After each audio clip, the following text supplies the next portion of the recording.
প্রিয় সন্তানকে হারিয়ে পাগলপ্রায় মা তানিয়া আক্তার। আলিফ শহীদ হয়েছেন, কিন্তু তার ব্যবহৃত জিনিসগুলো পরম যত্নে রেখে দিয়েছেন পরিবারের সদস্যরা। ৩৬ জুলাই সবশেষ যে পোশাক পরে বেরিয়েছিলেন আলিফ, সেগুলো জড়িয়ে ধরে স্মৃতিচারণ করছেন মা। তবে যে আকাঙ্ক্ষা নিয়ে শুরু হয়েছিল জুলাই আন্দোলন, ১ বছর হয়ে গেলেও তা পূরণ হয়নি বলে অভিযোগ শহীদ আলিফের মা তানিয়া আক্তারের।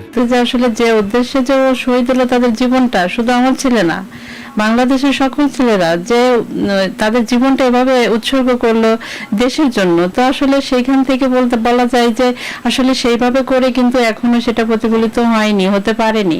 কারণ যতটা হওয়ার কথা ছিল, কোথায় সেই বৈষম্য তো এখনো রয়ে গেছে, বৈষম্য তো এখনো দূর হয়নি। একটা বছরে কি এখনো বিচারের কার্য শুরু হতে পারেনি? তাদের নাম স্বর্ণ অক্ষরে যেন লেখা থাকে, তাদের জন্য জুলাই সনদটা দেওয়া হয়, তাদের জন্য বিপ্লবী যুদ্ধ খোতাবটা দেওয়া হয় এবং অতি দ্রুত তাদের জন্য বিচারের আওতায় সর্বোচ্চ শাস্তির দাবি করব আমি মা হিসাবে। বড় ভাইকে হারিয়ে মায়ের মতো পাগলপ্রায় ছোট বোন ইস্তার জাহান লামহাও।